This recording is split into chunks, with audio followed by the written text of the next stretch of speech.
مؤسسة الصحة العالمية أعلنت إن الإسبرتام مادة مسرطنة محتملة، وقالوا إن هم هيدرجوها في جداول المواد المسرطنة بالفعل يوليو الجاي. ولكن يعني إيه مادة مسرطنة محتملة أصلا؟ المواد المسرطنة بتتقسم لأربع فئات. الفئة رقم 1 دي اللي فيها المواد المسرطنة بالفعل ما فيهاش كلام.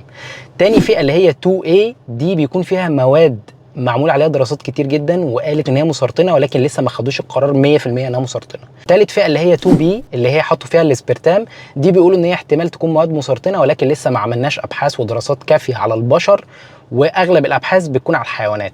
واخر فئه اللي هي فئه 3 دي بيكون مواد لسه ما صنفوهاش هي مسرطنه ولا مش مسرطنه. ولكن الغريب في الموضوع ان هم بيذكروا الحاجات اللي بتؤدي للسرطان من غير ما يذكروا الكميات اللي اخدها او الجرعات اللي اخدها او اتعرض لها عشان يحصل لي سرطان. على سبيل المثال حاطين البلاتونيوم المشع اللي بيستخدم في المفاعلات النوويه في نفس الفئه مع اللحوم المصنعه. يعني تعرضك للاشعاعات النوويه اكيد مش زي انك تاخد فطيره مشكل لحوم. والفئه الثالثه اللي حاطين فيها الاسبرتام موجود فيها الالوفيرا اللي بيخش في كل منتجات التجميل تقريبا، وحاطين فيها زيت جوز الهند. الملخص ان في مراجعه منهجيه اتعملت في 2023 على اكتر من 12 دراسه على المحليات الصناعيه اللي من ضمنها الاسبرتام، لقوا ان الاستهلاك الطبيعي بتاع البني ادمين لا يؤدي للسرطان، ومفيش لسه دليل علمي يقول ده.